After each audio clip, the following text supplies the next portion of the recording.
Nagsimula ang movie ng gawa ni Bill ng isang bangkang papel ang kanyang nakababatang kapatid na si Georgie, at dahil umuulan sa labas ay pinaanod ito ni Georgie sa baha, ngunit tinangay naman ito ng tubig sa isang butas ng kanal, at paglapit ng bata ay nakita niya ang demonyong clown na si Pennywise sa loob ng kanal. Sinabi ni Pennywise na abutin mo ang bangkang papel sa akin, ngunit bigla nitong kinagat ang kamay ng bata kaya't naputol ang braso nito, at pagkatapos ay bigla din niyang hinila ang umiiyak na si Georgie nang dahil sa sobrang sakit, at mula noon ay wala nang nakakita sa kawawang bata, at inakala ng lahat na nawawala lang ito. Pagkatapos ay ipinakita si Mike na nasa isang kulungan ng mga tupa, pinababaril sa kanya ang isang tupa ngunit hindi naman niya magawa, dahil business ng kanilang pamilya ay kailangan niyang gawin ito, at sa eskwelahan ay makikita nating si Beverly na palaging binubuli ng kanyang mga kaklase, at may isang batang lalaki din doon na ang pangalan ay Henry na palagi ding binubuli si Bill at ang mga kaibigan nito. Pagka-uwi ni Bill ay pinagalitan siya ng kanyang ama, dahil palagi niyang iniisip na buhay pa si Georgie na pinatay ni Pennywise. Sinabi niya na maaaring tinangay lang ito sa kanal at napunta sa imburnal. Tumigil ka na dahil patay na ang kapatid mo at sumasama lang ang loob ng mommy mo nang dahil dyan.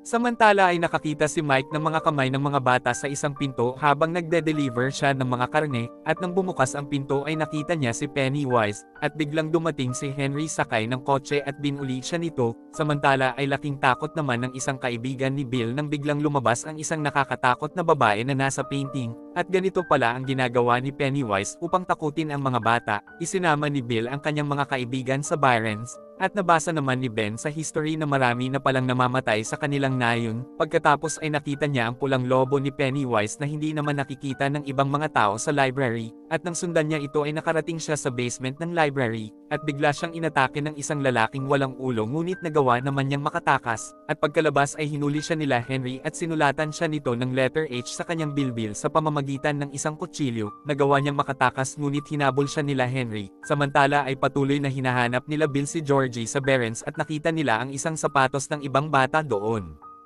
At pagkatapos ay nakita ni Ben sila Bill, pumasok sa Byron's ang kasamahan ni Henry na si Patrick, at nakita niya ang mga batang patay, at nang lumabas ang pulang lobo ay bigla siyang inatake ni Pennywise at pinatay. Bumili sila Bill ng first aid kit ngunit kinulang naman ang kanilang pera, kaya tinulungan silang magbayad ni Beverly at inaya nila ito sa imburnal. Pagka-uwi ay hinawakan si Beverly ng kakaiba ng kanyang ama, kaya't nang dahil sa sama ng loob ay ginupit niya ang kanyang buhok at sumama na siya kila Bill at nag-enjoy siyang kasama ang mga ito. Nagpunta silang lahat sa bahay nila Ben upang makita ang history ng kanilang nayon na inipon ni Ben. Sinabi ni Ben na marami nang nawawalang mga tao sa kanilang nayon, at ang kakaiba dito ay walang makita na kahit anong clue sa pagkawala ng mga ito, at mga bakas lang ng dugo nila ang nakikita sa mga kanal ng lungsod, at walang nakakaalam kung sino nga ba ang pumatay sa kanila. At habang papauwi ay nadaan si Addie sa isang nakakatakot na bahay, at nang malaglag ang kanyang gamot ay bigla itong pinulot ng isang may sakit na lalaki at hinabol siya nito, kaya't napapasok tuloy siya sa haunted house, at bigla niya ding nakita ang demonyong clown na si Pennywise sa bakuran kaya't agad siyang tumakas.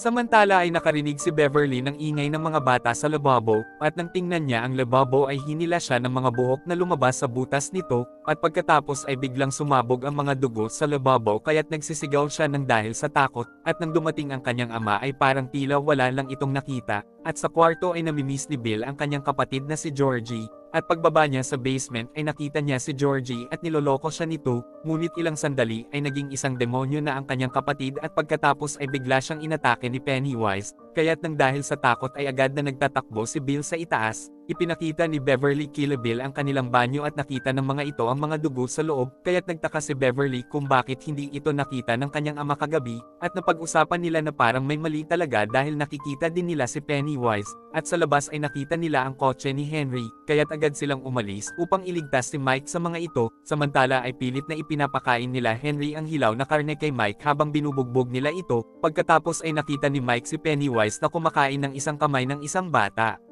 Pagkadating nila Bill ay pinagbabato nila sila Henry upang mailigtas si Mike. Pagkatapos ay nakita nila Bill ang mga poster ng mga nawawalang mga bata. Sinabi ni Ben na nangyayari na talaga ito every 27 years ayon sa history ng Derry Town, at karamihan ng mga nawawala ay mga bata. Kaya't nagka-idea sila na baka kinukuha at kinakain ni Pennywise ang mga bata every 27 years. At nalaman din nila na tinatakot nito ang mga bata sa iba't ibang mga anyo. Isinama ni Ben sila Bill sa kanilang bahay at ipinakita niya sa mga ito ang mapa ng Derry Town, at nalaman nila dito na ang lugar ng mga pinangyarihan ay konektado sa isang drainage system, at ang lahat ng mga kanal ay magkakadugtong sa isa't isa at papunta ito sa isang lumang balon na makikita sa haunted house, kaya't nalaman nila kaagad na nakatira si Pennywise doon, at mas lalong natakot si Addie nang makita niya si Pennywise kaya't agad niyang pinatay ang projector, ngunit hindi naman namatay ang projector at pagkatapos ay ipinakita sa projector ang kapatid ni Bill na si Georgie. At biglang lumabas din si Pennywise sa projector kaya't nang dahil sa takot ay nagtakbuhan silang lahat, at sa labas ay nagdesisyon si Bill na puntahan ang lumang bahay upang harapin si Pennywise, kaya't agad na nagpuntahan na sila sa haunted house. Sinabi ni Bill na dapat nating pigilan si Pennywise dahil kung hindi ay maaaring maging biktima niya din tayo. Nagpakita ng pangitain si Pennywise upang mapaghiwalay sila sa loob. Nahulog at nasugatan si Addie sa basement nang matakot siya sa isang demonyong lalaki. Nalak naman si Richie sa isang kwarto na maraming mga laro ang clown, at biglang lumabas si Pennywise at inatake siya nito ngunit agad na nabuksan ni Bill ang pinto kaya't nakaligtas siya dito. Nang kakainin na ni Pennywise si Addie ay nakarating na sila Bill at Richie at inatake sila nito, ngunit bigla siyang sinaksak ni Beverly ng matulis na bakal sa ulo. Hindi pa din tumigil ito sa pananakot sa kanila at pagkatapos ay kinalmot nito sa tiyan si Ben at umalis, at nang sundan ay nakita ni Bill na pumasok si Pennywise sa isang lumang balon, at agad na silang tumakas sa lumang bahay na iyon upang iligtas ang kanilang mga buhay.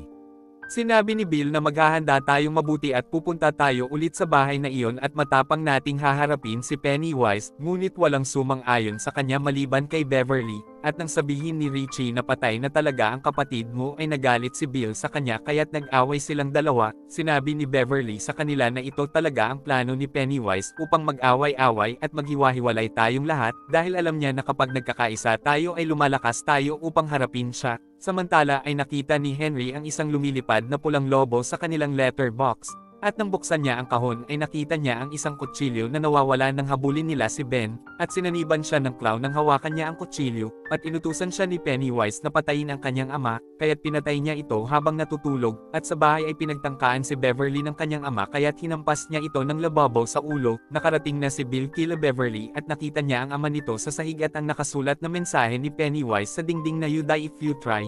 Sinabi ni Bill sa kanyang mga kaibigan na kinuha ni Pennywise si Beverly, kaya't muli silang nagsama-sama upang iligtas si Beverly.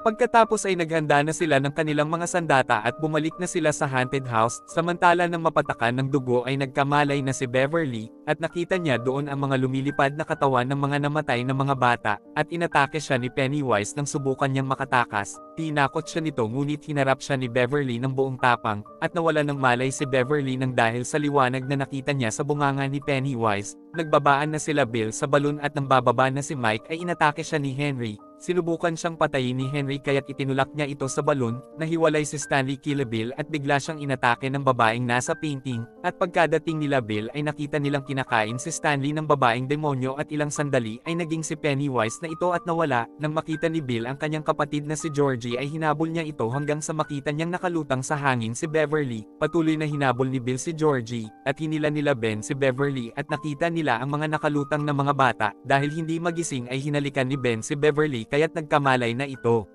Nakita na ni Bill si Georgie at sinabi niya na namimiss ka na namin nila Daddy at Mommy. Sinabi ni Georgie na mahal kita Kuya Bill, ngunit sinabi ni Bill na alam kong hindi ikaw ang kapatid ko, at pagkatapos ay binaril siya ni Bill sa noo ng pangbaril sa tupa. Biglang nagkikisay ang batang lalaki at naging si Pennywise ito. Inatake sila ng demonyong clown ngunit nagkaisa sila Bill at buong tapang nilang hinarap ito, ngunit nahuli ni Pennywise si Bill at sinabi nito na ang takot nyo ang magpapalakas sa kapangyarihan ko, at hindi ko kayo papatayin kung iiwanan nyo si Bill sakin at pwede na kayong makaalis ng ligtas dito, at pagkatapos kong biktimahin si Bill ay muli na akong magbabalik after 27 years, at makakabalik na din kayo sa mga dati niyong mga gawain. Ngunit sa halip ay nagkaisa na ang lahat ng mga bata upang labanan siya. Sinubukan silang takutin ni Pennywise sa mga anyo na talagang kinatatakutan nila, ngunit talagang matapang at desidido ang mga bata na patayin siya, kaya't ngayon ay natakot na ang demonyong clown sa kanila. Sobra nilang nasugatan si Pennywise habang binubugbog nila ito, kaya't nang dahil sa kanilang pagkakaisa kaya't napilitan na itong tanggapin ang kanyang pagkatalo, at pagkatapos ay nahulog na ito sa balon. Natanggap na ni Bill ang pagkawala ng kanyang kapatid nang makita niya ang dilaw na kapote nito, at pagkatapos ay dinamayan at inakap na siya ng kanyang mga kaibigan.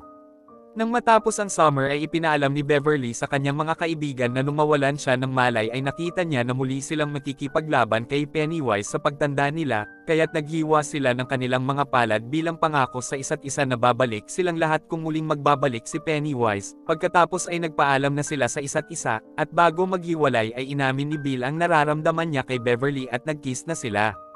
At dito na po nagtatapos ang ating movie. Mag-subscribe ka na po Lods para sa magagandang mga movie na katulad nito. Maraming salamat po sa iyong panunood at pagsuporta. Ingat po palagi Lods. God bless.